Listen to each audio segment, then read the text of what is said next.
go into the finals for tomorrow. You know, Carlos and Reynad will be facing off against each other. Would they still have a chance of coming back for the finals? But for the time being, they're both 1-1. Carlos had a pretty good one, but Alish qualifying through the qualifiers, getting through, beating the last champion of Battle of the Best, which means he's actually going to maybe be able to make a name for himself in the community, which would be really cool. I like this so much. The underdog basically just Yeah. coming with Shaman even. This is so nice. Not even playing the net decks and everything. Just bringing his own stuff and showing that he's worth something. Yep. Yeah, the next match is actually going to be ek0p versus FaKe. FaKe, a player of which I don't know much about. ek0p, I mean, his name has been around for way too long. He's the master of BM, the Idra of Hearthstone. Name him whatever you want. That's pretty much what he is. Very, very strong player. I think Paladin is one of his favorite classes. And we should be seeing an interview of those two guys in about 10 seconds. So I hope you guys enjoy it. And yeah, I'll be sitting back and listening to them. Hey, I'm Roman FaKe from Germany. I'm 24 years old and currently I play for the team My Insanity.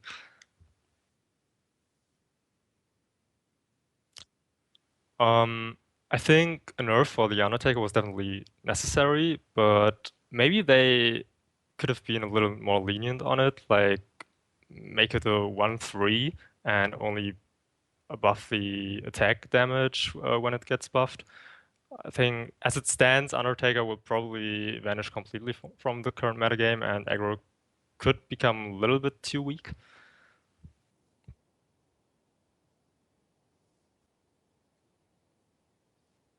Oh, definitely Huffer.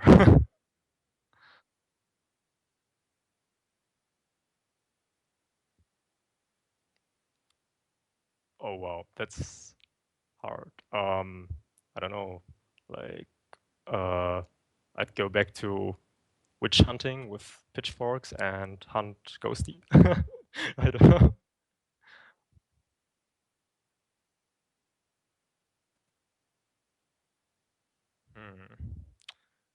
Well, probably Colento because he has like a lot of physical strength.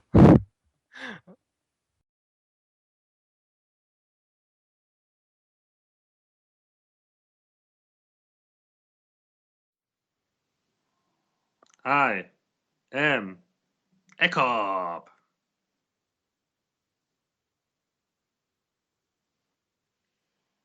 I don't care.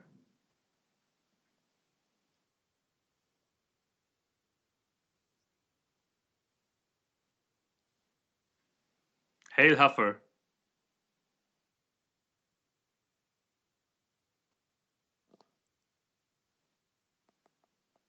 I don't care about the past, I just care about the future.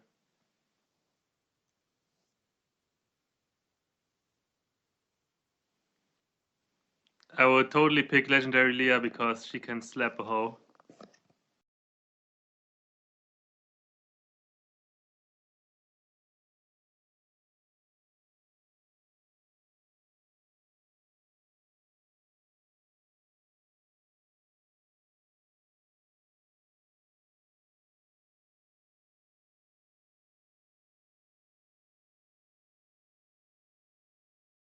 Of both players. FaKe brought Druid, Mage, Paladin, and Shaman, and ek0p brought Druid, Warlock, Rogue, and Paladin. So their their lineups are, I think, as diverse as it's gonna get for this tournament. Since everybody's brought Druid and Paladin, they have two classes that are different: Mage and Shaman for FaKe, and ek0p has Warlock and Rogue.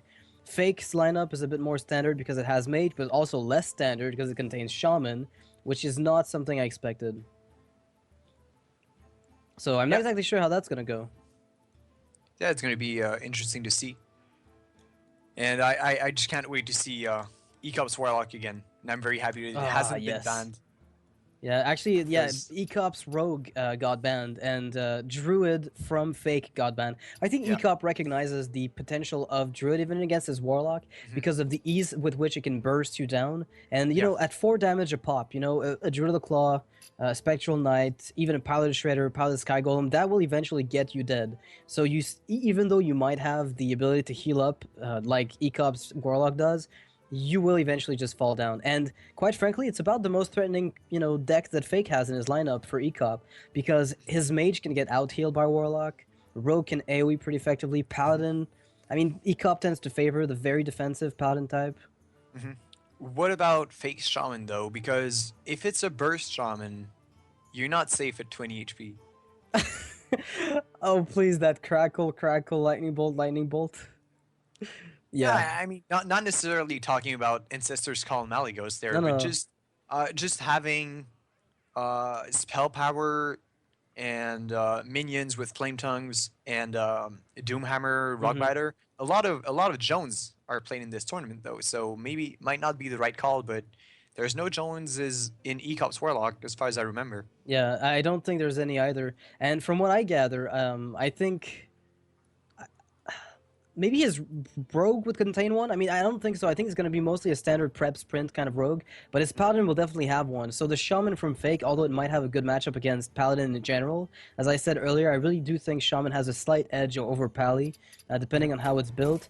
Paladin with Harrison Jones, if a Doomhammer is like a core strategy of FaKe. I remember Shockey's Shaman a long time ago used to run 2 Doomhammers, if you remember that. And the Harrison Jones value was pretty much guaranteed in that specific matchup. Yep.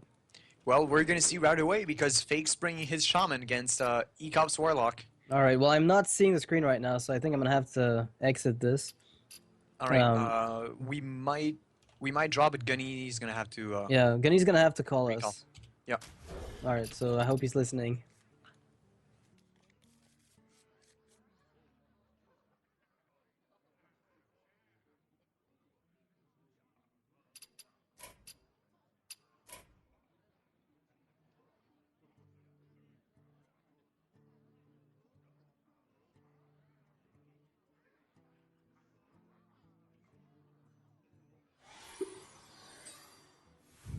Alright. Alright. So we are back. Yeah, sorry about that. We keep having problems with Skype recently. I guess it's just not fit for... You know what we need? We needed an in-game streaming software. A Hearthstone streaming platform within the game itself. Oh, Blizzard, please. Yeah, if you're listening to this, Blizzard, you need to make this happen.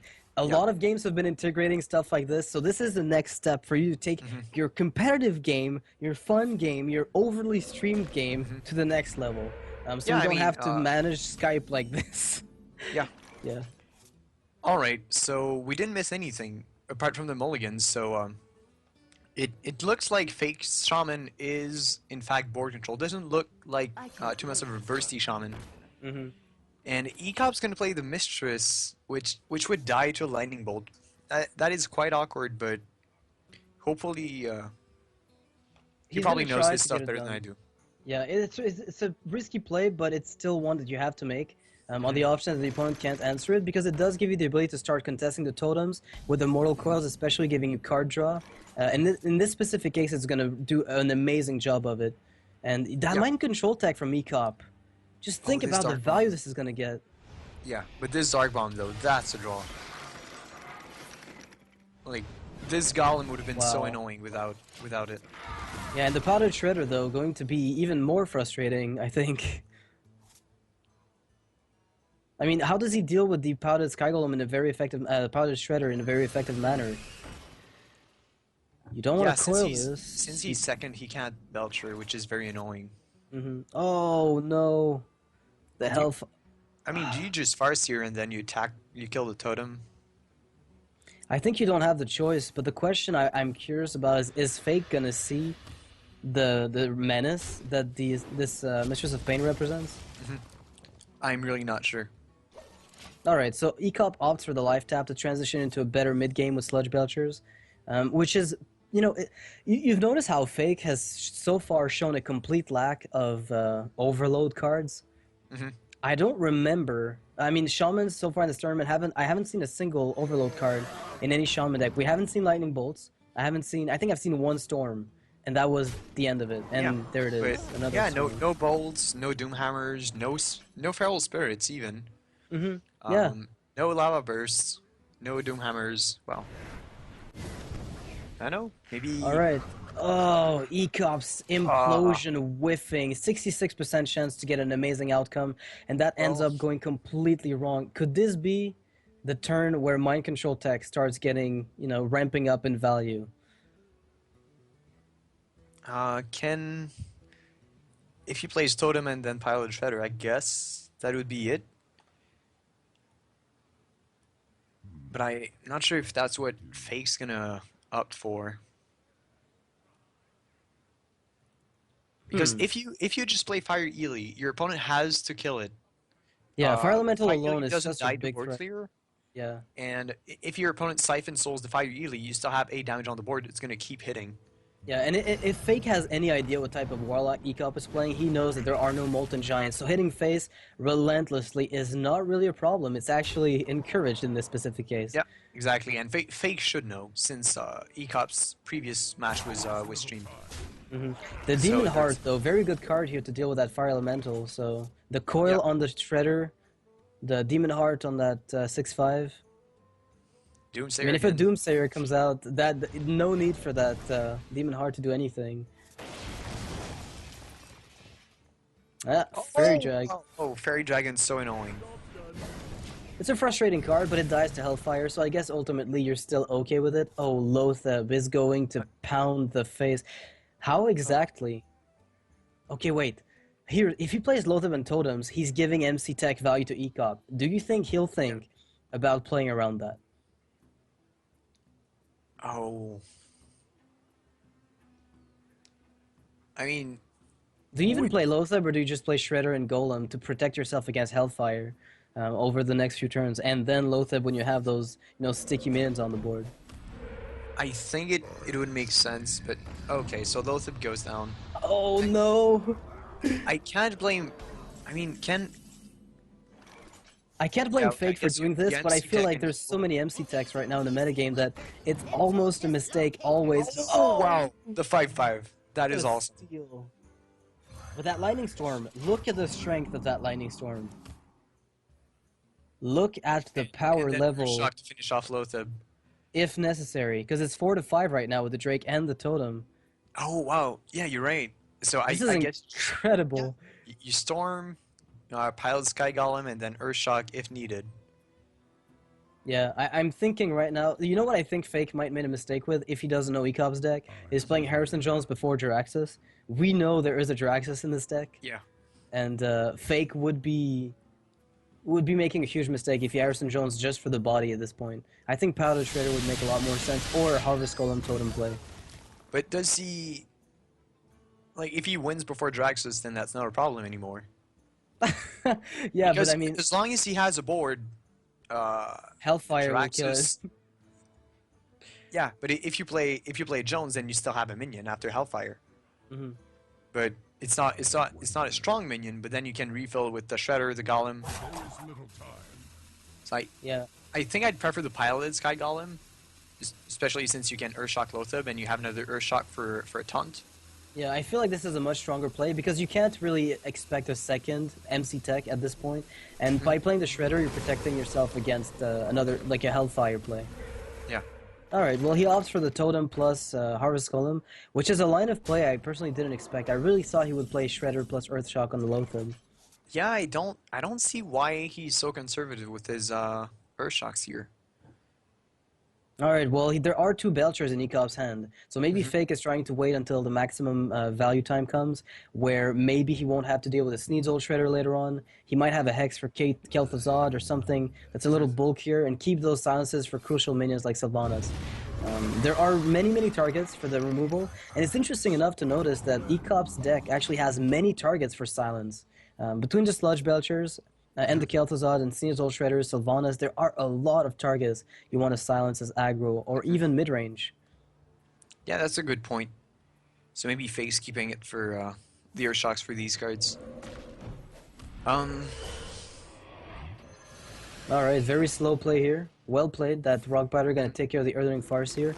And we've reached a point now where I feel ek0p's ability to heal is going to make him shine. Yeah. Because that's really what his deck is about. And that Twilight Drake Earthshock value, ladies and gents. Yeah, but I mean, ek0p has more drawing potential than FaKe, so like sure the Earthshock is tempo value, but if FaKe can't use it to kill him, then ek0p card for card, and he's very happy about this. Wait, let's look at this. Flame Tongue Totem is how much damage? That's 4. 6 plus 4. He's got 10. No, he's gonna have 10 from the board after he Earth Shock. So he could hit ek0p in the face for 10 right now by double Earth Shocking Flame Tongue and ignoring the Sludge Belcher. Then, I mean, wouldn't you rather not have... I mean, I'd rather trade if I go for the long game, but I'm against a Warlock. Yeah. And, I mean, I don't know. I've got to feel a little weird about the long game here as a Shaman. Depending, we know he's got Alakir. So that Alakir is going to be... I mean, we assume he's got Alakir, at least in a deck such as this one. Very standard Shaman list. I wouldn't doubt to see the Alakir. It's coming back right now in the metagame. And it seems like it would be a good fit. Okay, I like this. Trading the Golem into the Belcher, I really like this. Yep, and now wow, ek0p's on the back foot. On the back foot, that's incredible. He can't actually stabilize very effectively. Belcher is lethal. He has to Siphon. No, he has to anti-Killbot with Belcher. It's the only play. Oh, okay, yeah, right. Nothing else here. Yeah, I forgot about the 10 mana. So yeah, he can play both, stabilize, but... Well, if he's gonna get good trades with the Belcher and the Healbot, and if he ends up getting Jiraxxus, then what about he's back. Twilight Drake Siphon Soul on that totem? Oh, but then and, if and Shaman then you has go for 5 the damage, like... Yeah. I guess Crackle is just, you know, a step away. Yeah, you can't really risk getting Crackled or Alakired, you know, or even Doomhammered. That puts you down on 1 health, and then you're still on the back foot for the following turn. The safe play is obviously anti-Healbot, but... Oh, okay, he did play Healbot. Alright. Oh, Ooh, Azure a Drake, pretty Drake. good job.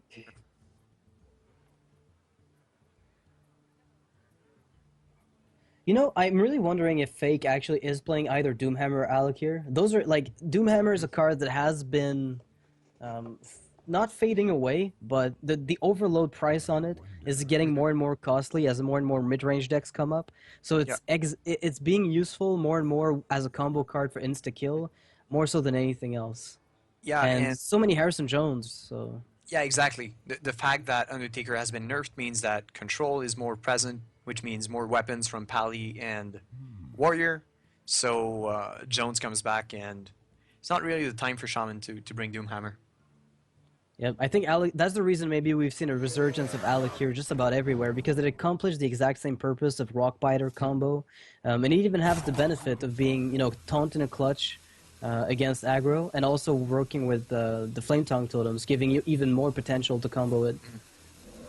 So this Zombie Chow's draw is completely useless. It's a dead card. You don't want to use this right now. The last thing you want to do is give your opponent the ability to heal for 5 out of wiping your board. You've got to be kidding me. This did not just happen. Do you... Hellfire Siphon Soul. Easy life? Yeah. Well, easy life. Yeah. Yeah. It's a terrible life, but you still have to do it. You hope that the Shredder gives a crappy minion. You hope it gives... What could it you give? always hope for that. Basically, you stay at 7. I don't think ek0p has another line of play. He has to hope to find Jiraxxus or another anti-kill bot in the next few cards to be, at least, you know, dodge the Doomhammer kills or the Alakir kills, or even the Crackle kills, for hell's sake. Not a card we've seen very much, but definitely a very strong one. And I'm actually impressed with the amount of Shaman decks that don't run any Overload anymore. It feels like the price of Overload is just not worth it nowadays. Well, I feel like it's mostly against Mech Mage that you just cannot afford to get overloaded, because if you play, say, Feral Spirits on turn 3 and your opponent deals with it on her turn, then you're just dead. You have 2 mana on turn 4 and that's game. Yeah. Alright, so Hellfire wipes the board. Oh, Bluegill Warrior. That's a 2 damage source. Yeah, it's a fine minion. It's average damage output. I mean, it's a 2-1, so it's pretty bad. And the charge is not getting used, so... It dies to Motor Coil. I don't remember if ek0p's used both Motor Coils in this game, but... Yes, he has. He has started with the 2 coils really, really early in the game, which leaves him with really no option to deal with this. 2 sludges are gone. 2 coils are gone. ek0p needs healing or Jiraxis. Or a taunt, if he has any more left. I don't believe he does. He might have a defensive Argus left in the deck. Possibly. But, I mean, that Harrison Jones is not going to get played. I think FaKe is considering it, but I think it would be a mistake knowing that your opponent's best way to come back is Jiraxis. Keeping Harrison Jones guarantees you the swing back in the game in a way that's just nearly unrecoverable. Yeah, I agree. But if... Yeah, I agree. Because you won't have enough to kill Jiraxis anyways, even with Jones on the board, so... Exactly. It wouldn't help you out. You need the card draw. The card draw will secure the win more often than the... Oh. Wow, okay. So he opts to play Harrison Jones, which I guess he's assuming his opponent just won't have Jiraxis at all, which is... this is great. Drake Siphon. I mean, this is the weakest Drake ever, but... But it's doing an amazing job here because FaKe's hand is currently completely dead. If you look at this hand. I mean, a Zombie Chow is unplayable in a circumstance like this. Uh-oh. Well... Completely dead. Well, you know what? It's still not over. That's BGH. That BGH. If a Shadow Flame is found... That draws the bomb. Well... Oh, Flying Whale, please stop this. Alright, so let's see. Mistress of Pain. That's not enough. I think this has to be some kind of wonky... Actually, no, he can actually live 1 turn, right? Can he? I can ease your pain. By killing the... Yeah, he's gonna be on 1 health at the end of this. But, I mean, you just sacrifice the boom bots and you forget about it, right? FaKe's hand is... irrelevant at this point. Okay, you know what? You attack the face with... Actually... You YOLO with the bombs? Because I mean, you can get good value if the bombs kill minions, and if they don't... Yeah, you attack face with the 1-2 with the Searing Totem, and then you smack your 2 boom bots into that Drake. Yeah. No, actually, you attack the BGH, because you've already used both Air Shocks, so it doesn't matter. Exactly. They've already been both used earlier in the game. So I think this is a case of 2 boom bots getting sacrificed. Mistress of Pain takes 2 damage, not nearly enough. So you finish off. This is gonna be a good outcome no matter what. Alright, no more healing for ek0p. That Mistress of Pain gets 0 health. Do you kill the Drake in case of an Argus? I would probably do it. You're gonna still end up with 2 1/1s, you can re-totem, and I think you're fine. The worst case scenario is something like a Shadow Flame, but he needs a minion to do so, and to do so... I mean, I think you can even play Zombie Chows for damage here, because he's played 2 Hellfires. I almost feel like you should play Zombie Chows as minions. Because you're guaranteeing a lethal next turn. Yeah. You can play just 1 or 2, depending, but I feel like you at least have to play them. There is no answer in ek0p's deck that would make them, bad. Well, maybe this. You've got to be shitting me. Wow. Oh, goodness, ek0p. If this rolls 2, ek0p's gonna be very sad. It's the second time it rolls 2, I think, if it does here. So ek0p's gonna gamble his life away on a really, really sad Zombie Chow. Oh, man, this could be the sickest implosion ever. Not sure what ek0p's waiting for. It's not like he has any choice. He's trying to bluff the Jiraxis. I don't even know. He's trying to bluff. This is not poker, ek0p. You should just play the implosion and kill those zombies. Yeah. Come on. It's 3 or... Like, he has to roll. 4! Wow, okay. ek0p, you may just win this. Really? Like... This is crazy. He can't tap. You can't tap. You cannot, for the love of God, tap here. Well, what if he top decks something? What would kill him that wouldn't kill... like... You kill the imps, then you Flame Tongue Totem, the healing, and then this Chow, and you start hitting face for way too much. Crackle would nearly kill you. Oh, yeah, right. Alakir would kill you. I mean, I'd be... Alakir is already lethal. He's already lethal, and there it is. Okay. Okay, ek0p didn't take it. Okay. Oh, ek0p, I apologize on behalf of all the shamans out there who stopped playing Doomhammer. And FaKe also apologizes, knowing that this top deck was probably his only chance of getting or securing the immediate win. And if the game had gone on any longer, it might have been different. The obligatory, you know, BM totem and then full face damage. I mean, I don't think FaKe really feels bad about this because it's been like 3 or 4 turns since he's just waiting for lethal, and ek0p top decks answers all the time. Yeah, it's been at least like a streak of 4 to 5 top decks overall, and I feel like FaKe's deck really worked out super well against that Warlock, that unorthodox Warlock deck from ek0p. The amount of pressure that he's been able to put was really high. I think maybe getting another anti-kill bot would have been, you know, Kel'Thuzad was completely dead in this matchup, because unless you manage to get the initiative, Kel'Thuzad is generally a very weak play. Especially against Shaman, right? Yeah, in this matchup, KT was win more. It was exactly. Yeah. So we have FaKe, I think, going to keep his Shaman. ek0p's, I believe his Druid was banned by FaKe, who doesn't want to have to deal with that. And ek0p's Rogue was banned. So he still has Druid and Pally, unless I'm mistaken, but I'm pretty sure. Okay, that's possible. So if Druid and Paladin are left, that still leaves him with I mean, I don't think he's running, you know, Ram Druid. I think he's going to run something a little bit faster. But his Paladin deck might be on the control end of things. I know that early in GVG, he hit Legend with one of the most mid-range Paladin decks ever. It might have been one of the most effective first Paladin drafts I've seen with Captain Greenskin. Mid-range deck? It's Captain Greenskin. Mean? Oh, no, it contains Captain Greenskin.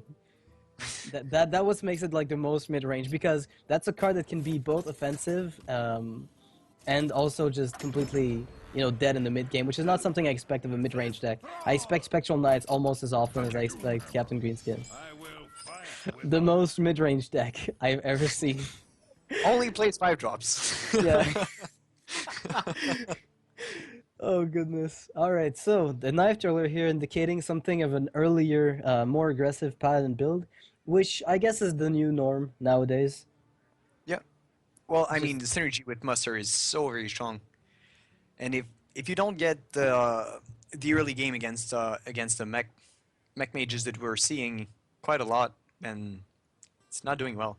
Yeah. Oh, and he's got the perfect curve, and I FaKe threw out the Earth Shock, which I think, considering the omnipresence of shielded mini bots, oh, there it is, he gets it back. I think that might have been a bit of a mistake, perhaps. No, he didn't want to have to. But he didn't even have one. He top decked this one, didn't he? Yeah. Right. Are we glitched? Is that what that means, or? No. Or is FaKe playing? Yeah. Okay. It's FaKe's turn. Okay, there we go. So Coin Trieper, pretty good. Yeah, and now Knife Juggler doesn't seem as appealing an option, but you still have to play it on the option that there's no removal in FaKe's hand. And I think what's interesting about this specific situation is that FaKe is not running Lightning Bolts, or so ek0p has managed to read from the last game. And based on the metagame, I think that's a pretty good call. Just playing the Juggler here, even though it's vulnerable to Flame Tongue totems. If it pops the Spider, then Muster for Battle is still a good way to contest the board. So regardless of what happens here, ek0p's just perfectly fine with transitioning to that turn 3. Yeah, because even now, FaKe has Earthshock, but you don't really want to Earthshock this Juggler. And if you do, then you're not playing anything. This punishment is going to be pretty harsh. I mean, this is going to be an amazing Juggler, if anything. There is no Lightning Storm on FaKe's side. This Light Justice is going to kill all the spiders in the world. Ouch. Well, I'm sorry. Not the best. This is... Juggler has... You know what? I think Juggler is getting overplayed these days. He's tired. He just can't be bothered actually killing stuff he has to. Yeah. Poor guy. I mean, sometimes he's tired. I've even heard him say, "Put this knife on your head." I mean, Apple. Apple. Yeah. And yeah. So, I mean, looking at this from FaKe here, this has to you have to kill the Knife Juggler. But if you do so, then you're opening yourself up to just losing all your minions to the 1/1s that are already on the board, and your opponent is even gonna keep one of his. So, do you just kill the 1/1s with your Spider and let the Juggler live? No, you can't live. You can't let a Juggler live. I mean, it's gonna kill your stuff. Like, just by knifing. If it ever hits the minions. Oh, wow. Okay, good thing he killed that Juggler. That Muster for Battle would have been absolutely disgusting. And interestingly enough, if you look at the current board state, you attack a minion, you sacrifice 2 recruits, you then remuster, and set up the perfect turn 5 quartermaster. The most perfect. Force a storm on turn 4. Against a bunch of doesn't have turn 5. Yeah. But he wins the game right now. If this quartermaster is not answered, this is over. Yeah, that's victory. Okay, there's FaKe nothing for FaKe to do have here. a turn. Like, FaKe doesn't even play a minion. He can BGH in nothing. Like, he can Earthshock a 1/1? Yeah, he's not gonna do that. Well, no. But that's 12 damage, for hell's sake. Yeah. That's a 2-turn clock. If ek0p pulls this off, which he will, I mean, nothing. I mean, I guess Stoneclaw Totem becomes your best outcome at this point. Just to save yourself a bit of damage, hope for a storm. I wonder. Okay, this is a really terrible position for FaKe. Yeah. He's probably, like, his turn's taking a long time, even though he has no options, because he's probably praying at the moment for no quartermaster next turn. Yeah, his prayers will not be answered, though. This is exactly what ek0p has in mind. Is this really going to be... What? Oh, the plays! The plays by FaKe, making the perfect call here. This is an insane read, but it is so bad. Like, you know how good it is, though? He's preventing himself from dying in 2 turns. He's gonna die over 4 turns. Yeah. You know, this is one of the sickest things I've ever... Okay, you know what? This is like Daniel Negreanu. Poker, like, for poker. This is what I'm seeing here. I'm not saying FaKe is as good as Daniel Negreanu is for poker, but this is just the craziest read I've ever seen. This was insane, but... I don't even know what to say right now. He's still doomed, but that was... Yeah, I mean... Would have never made this choice. ek0p is sorry, but your world is still doomed. Yeah. But... Yeah, I mean... Yeah, there's only so much you can do against a quartermaster board after a double muster for battle start. There's really only so much you can do. And look at this board right now. Aldor Peacekeeper negating that Fire Elemental. You guild face for 9. You set up lethal with a Consecration. And this game is pretty much over. Yeah, I mean, there wasn't any Hex for the Pilot Sky Golem, so you know you can safely Tyrion on turn 8. Yeah. Which rarely happens against Shaman. But the thing is, like, FaKe, even though you saw the Hex on that 1/1, right? Even though we look at the Hex and we say, oh, it could have been kept for the Piloted, if you think about it, it really couldn't, because he never had a turn where he had 3 leftover mana to Piloted, to Hex that guy. So ultimately, it was a good damage mitigation move, and even though he tried to wait for the Lightning Storm, is my suspicion. I think that's what he was trying to do in this case. Yeah, and anyway, in any case, the Pilot Sky Golem dealt 6 damage, but the token to T-Hex also would have dealt 6 damage. So it's the exact... He was just hoping that ek0p didn't have a follow-up. Wow, that was insane. So FaKe making an amazing read on ek0p's hand didn't pay off, unfortunately, but I will remember this play for a long time just because of how accurate it was. It was one of the biggest gambles ever. But he knew that if ek0p actually had the Quartermaster, the game was over, and the only way to win was to play Earthshock and Hex, which he could have recovered from given a proper streak of top decks. I really, really like this. And in the meantime, Nimsh has beat Kranich 3-0, so Nimsh is going to make it to tomorrow's finals, and unfortunately Kranich won't. So we're going to see Nimsh's aggression again. Not bad. So ek0p here, winning with Paladin, which means FaKe is forced to change his deck. I know his Druid was banned. I believe ek0p banned the Druid, unless I'm mistaken. FaKe has Mage and Pally. Do you want to go for the mirror match Paladin, or do you try to mech mage here? I feel like mech mage, if it doesn't snowball, that Paladin just has an amazing way to deal with it. You need to get that blast mage off, but it's tougher and tougher nowadays. Yeah, we've seen it way enough with Dice. Pally can definitely win against mech mage, but ek0p doesn't run Coghammer, if I'm not mistaken, so... I don't have the list, so I can't tell you, but it's a card that I know he likes a lot, so I wouldn't be surprised to see it in his list. And look at Alright. this amazing start here from ek0p. This hand is pretty strong against Mech Mage. Mind Control Tech guaranteed to give you some value at some point on a potentially, tipping point of the game where you get the MC Tech and you suddenly manage to negate your opponent's ability to attack you and deal high amounts of damage in one turn. Yeah, especially since Mech Mage sometimes won't have great trades, so they just keep going face even if you have minions. And so if you can take one of their minions and just make good trades afterwards, then you can certainly have an insane advantage.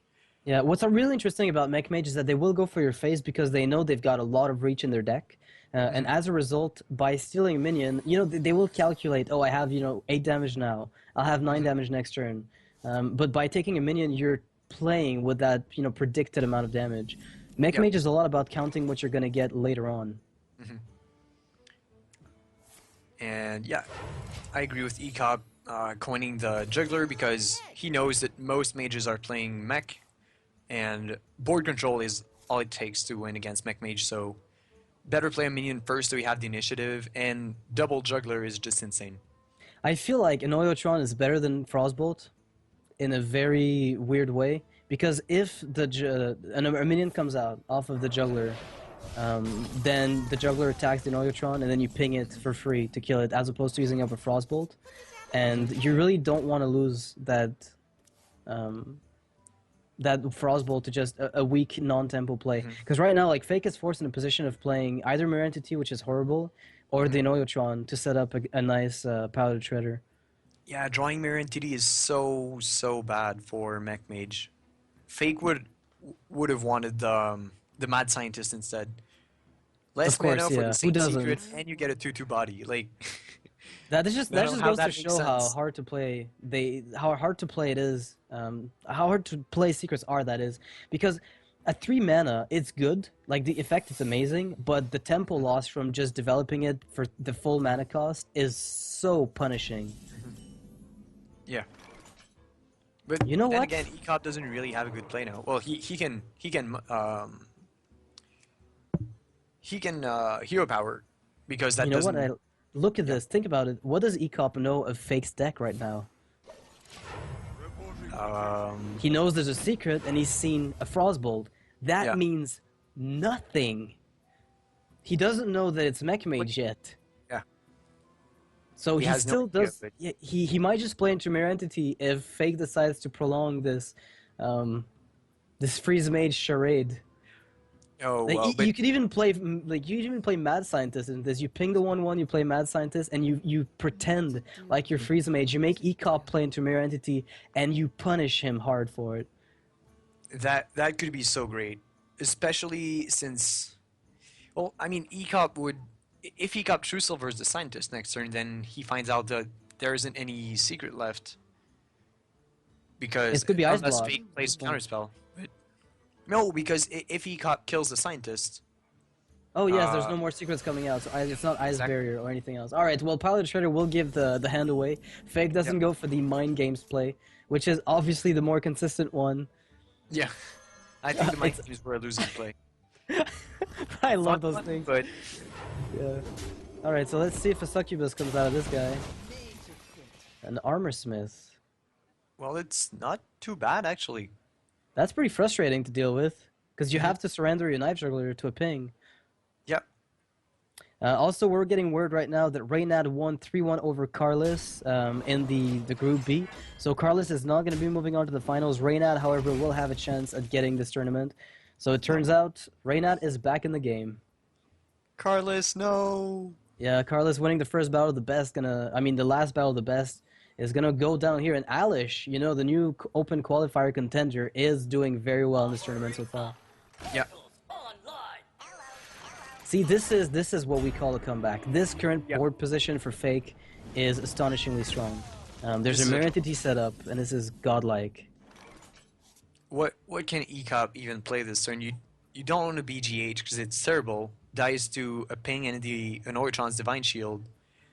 You don't want to give a 3/3 and waste heal bot value. You want to keep this MC Tech as well. You can't Quartermaster into nothing. I like the idea of MC Tech. You're mentioning it right now, and it feels like you just wait until MC Tech gives you value. Yeah. And then maybe you're a little happier about your plays in general. Not sure I like this BGH. Yeah, it screams, please boom.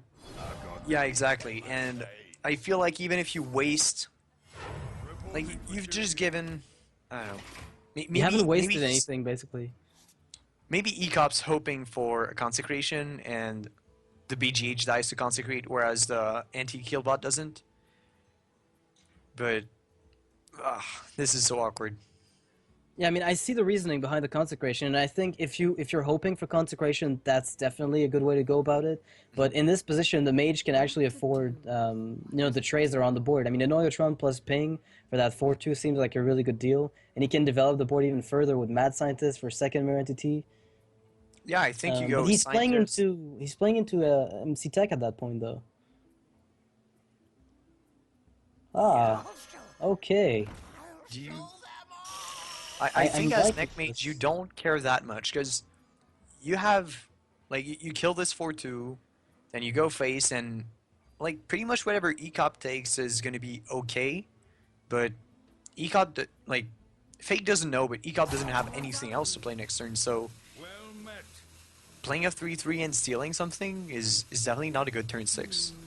I feel like for ek0p it's actually not half as bad as you're making it out to be, because just stealing something denies, tempo gain over the long term.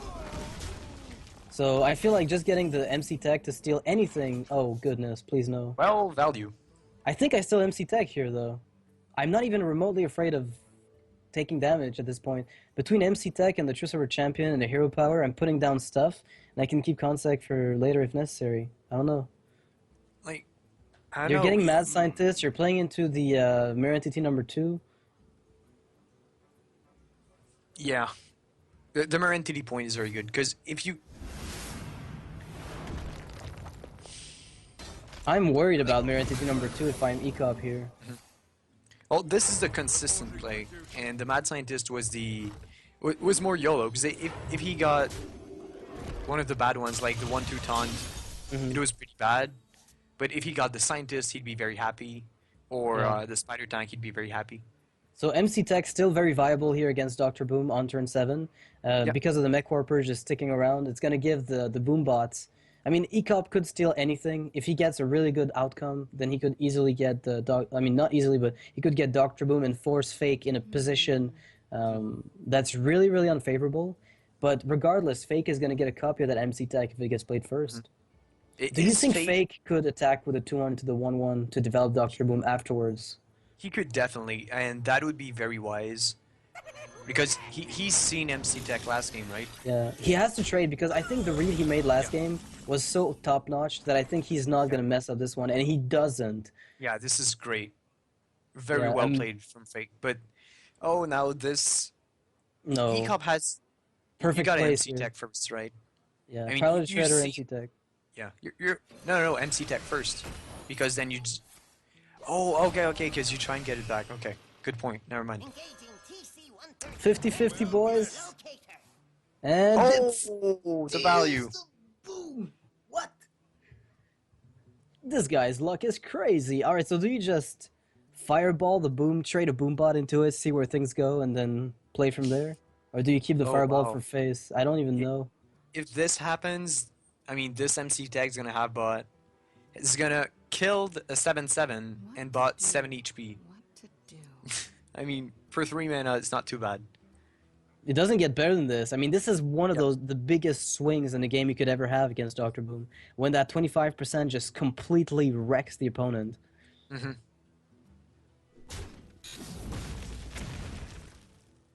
Yeah, not exactly the most exciting play because, I mean, Fireball prevents him from developing anything else. I guess another play is a Sure Drake ping and you trade your 2 minions into it, but that really leaves you with... It has, like, the Boombot would have to hit perfectly for that to be viable. Yeah. This is so tough for FaKe. Oh, come on, FaKe. This is really sad. Yeah, ek0p is gloating with the Wellmets. That's what ek0p does. Ooh, alright. That puts Dr. Boom in a manageable range of health. Haha! Oh, wow. Okay, you Okay, know this what? is pretty good. FaKe's Pretty back. good. pretty good. You FaKe call is that back. pretty- He managed to keep the fireball. Is not that under pressure anymore. And he has an Tinnitus. If he can manage to get some spare parts, he Yeah, can but put look a at lot that of pressure on Tyrion. Your minions are dead on board now against Tyrion forging. Yeah, I don't think he runs polymorphs. I mean, I haven't even seen a mech mage yet that's running Iron Beak Owls. I'm still waiting. I am still waiting on it. You can still get a freezing off of the. I mean, okay, your can kill Annoytron's gonna Tyrion. buy you a lot of time. Then you Tinkertown, you get a freezing or finicky cloak field, and the next turn you can go for Antinitis value. I think it's pretty. I mean, the fireball on Tyrion is pretty like straightforward here, right? I think you attack with an Oryotron, ping the shield, kill Tyrion, give him a 5/3 weapon. He starts attacking your stuff, takes damage, and then you hope that Antonidas with 1 or 2 spare parts is gonna carry you. Mm-hmm. Like giving him the weapon feels bad, but it's really not that terrible. Yeah, because he's not gonna go for face, and removal by using HP, like you say, is not what ek0p wants to do. But he's got an anti-heal bot. How far out of range of FaKe does that put him? I think it puts him way out of range for the time being, until more spare parts maybe come into the picture. Yeah, maybe if FaKe would have got the finicky cloak field last turn, he could have he could have hope. But now, Although, what answer does ek0p have immediately to Archmage? I'm looking at this, and if Archmage falls down, he's got nothing if he uses Contact now. yeah, well, he's gonna have to use his face and a minion. Yeah, but with +1 health, that puts Archmage at 8 health, which is exactly out of range of the shielded minibot trade. Alright, so he's gonna have to use his, Yeah, there's the Belcher. But that's 5 damage you're taking. Oh, wow. wait. No, this is crazy. You've got to be kidding me, FaKe. You're So cheating. Oh my god. Antinitis +1 HP, Frostbolt the face. To prevent the Ashbringer, then you auto-win. Oh my goodness, this is crazy. He disconnects, I guess. I guess that's all you can hope for at this point. You just rope every turn until your opponent disconnects. Oh goodness, so that double fireball to face is the most obvious play I've ever seen in my life. GG. Yeah, I don't think there's any way to recover from an Antonidas that lives for 1 turn. That spur part from Tinkertown Technician, the clutchiest of all spur parts. Yeah, and I mean, I can't believe that FaKe actually is gonna take it even after ek0p stole the Dr. Boom. Yeah, It's which is insane. incredible to think about, because you would think that after Dr. Boom was negated by MC Tech, FaKe would have... But then again, the Boom Boss really detonated positively for him. Dr. Boom got, taken, but it took on 2 Boom Bots, one of which exploded for 4, so that allowed FaKe to ping the Dr. Boom and actually come back in the game. If Dr. Boom hadn't died, I suspect FaKe would have lost. Yeah, very most likely. Yeah, because he has no way to answer Dr. Boom without using removal, which means that as a result, his Archmage Antonidas dies to Boom as a follow-up. I'm not even sure what FaKe is thinking about, because this seems pretty straightforward. Well, you haven't played enough ek0p. That's what it means. But like, what can happen? Lay on hands, holy light. As I said, you haven't played enough ek0p. Oh, like No, I mean, lay on hands is actually fine. Is it? Because you lay on hands and holy light for 14 health? No, you just lay on hands, you go back on 16, and then if you manage to clear the board, Harrison would have traded into Antonidas. So Now, was if actually he a had draw for holy light and lay on hands, he would have died. But without both, I mean, holy light is just not played anymore. Even decks that run Wild Power Mancer don't even run the holy lights. So the shift from control pally to mid-range paladin seems to have been a successful one, but Mech Mage, definitely an amazing contender in that specific metagame lineup. Because I noticed that Mech Mage not only is being run by just about everyone in this tournament, like we saw Mill Mage from, what's his name, Carlos, but we didn't really see anything but Mech Mage from everyone else. That's all I've seen so far. yeah, and so ek0p's down to his druid that's gonna have to win both against this mech mage and a paladin. Okay, it's not impossible, but we have to be honest. If the Mech Mage gets a really good start, the Druid needs to also equalize with, early. He needs to find Zombie Chows. He needs to find Rats. He needs to find his Harvest Golems or Shades of Naxxramas. Because otherwise, once the Mech Mage establishes an early board and the Druid can't answer it, it snowballs out of control. Yeah, totally agree. Hey, that's a matchup you're familiar with, I think. Yeah, actually, well, Mech Mage is very favored. Extremely favored, but as you say, if ek0p can find answers and stops the snowball from rolling, then the mage can be in a very bad spot. Yeah, I mean, I guess So- Innervate Keeper of the Grove is also pretty strong in that specific matchup. Yeah. Keeper of the Grove is the MVP of this matchup. If you can innovate it on turn 2, that is very often a win, but I'm not sure why ek0p tossed it back. Oh, I think he wants to find those innervates, because it doesn't matter what you innervate out at this point. You want to get something out. So if he's running Wild Growth, he's going to be fetching for that. If he's got innervates, he's going to be trying to get those. And knowing it's Mech Mage, he needs Wraths. He needs immediate effect cards, not stuff that might pay off, 2 turns down the line. And, the Blast Mage is FaKe. This hand from FaKe is insane. You know what? Turn 1 Cog into turn 2 Mech Warper coin. Oh no. Even the Mirror Entity is sitting there for the turn 3 curve before Blast Mage. This is the one matchup where you're not that unhappy to play Mirror Entity. Yeah, well, on this curve especially, because you look at his turn 2, right? It's Mech Warper coin and Oyotron, which gives him a perfect reason to turn 3 Mirror Entity. Oh no, What? no! Mech Warper, coin Mech Warper, and Oyotron for free. The value. I think ek0p was... Then there is no way this Blast Mage doesn't comes out on turn 4 with fire. No way. I think we're glitched on the spectator mode. We didn't get to see the cards being played. But I think you need to respectate because we missed. There's been a glitch on the spectator mode. No, it's working. It's working. Never Okay. mind. I was like, how is FaKe taking that long? There's no way this has to be a glitch. But it's not. Are you kidding? Oh my god, ek0p has got to be eating his toenails at this point. I don't even know. Nope. Didn't happen. Look at this board. And that Mirror Entity, you can't play anything. And then Blast Mage. And Do then, you- okay. I don't even... This game's playing itself for Yeah. FaKe. Hello. FaKe doesn't really... And he says hello. Well, He's like, oh, Yeah. I was asleep, man. I thought the deck played itself, which it did. I mean, What's that ek0p's even do? I don't see a way out of this for ek0p. Then again, taunts could help, but that Mirror Entity gives him a 2/4. Not the best, but still an extra 2 damage a turn. Blast Mage triggers. At this point, I guess the Blast Mage is going to kill the Shade. Like, You know what? I wouldn't put it past that stupid Blast Mage. He's lost me. I feel like this is one of the biggest powerhouse cards that GVG brought to the table overall, across all classes, because it's one of those cards that it's synergy oriented, much like Undertaker was, but it's also not play turn 1 the way that Undertaker was, but it has sometimes as big a swing. The variance is pretty high, and that's something I personally am not a huge fan of.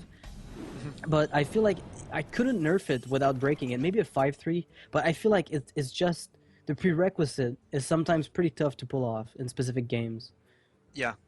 Well, I think it has to be nerfed or maybe reworked a little bit, but it would take a lot of testing from the game designers. You mean like make sure it's not a random damage output and just like a stable one like SI7 Agent? Yeah, exactly like I suggested to you earlier. Like if it Yeah. would have been 2 damage to 1 minion, can't go face, because otherwise it would be too strong. Oh my goodness, ek0p goes down in this series, losing to that Mech Mage in that last game. I mean, double Mech Warper is just as bad, if not worse, than double Undertaker coin Lepronome turn 2. Like, there's nothing you can do. Yeah. Mech Warper is so sticky.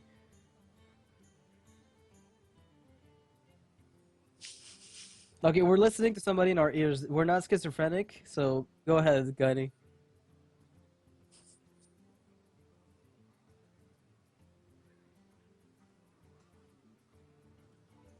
All right, so apparently we're going to be having a short break soon. We'll be moving on to the last match of the group stage. We're almost at the very end here. It's going to be Firebat versus Dark Onyx. Yes. Okay, so that's a really huge game. Dark Onyx, really innovative deck builder, and Firebat as well.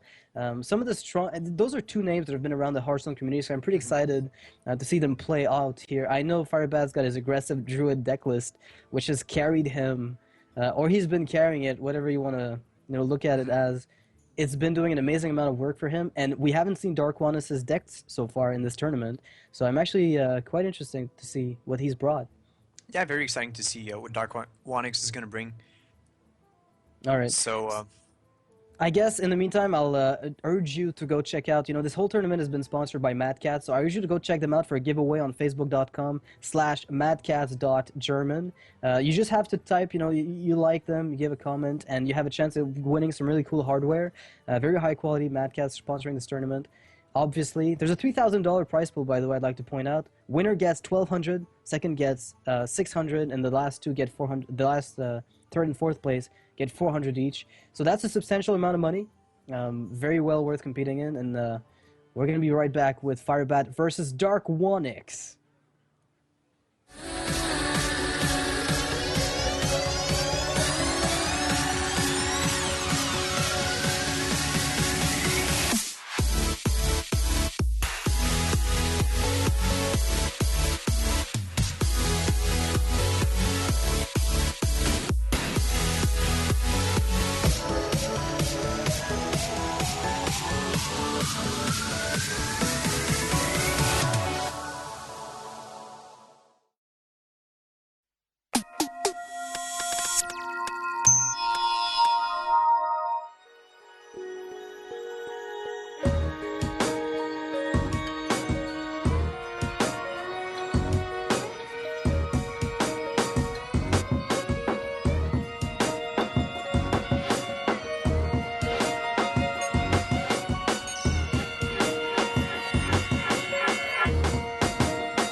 Call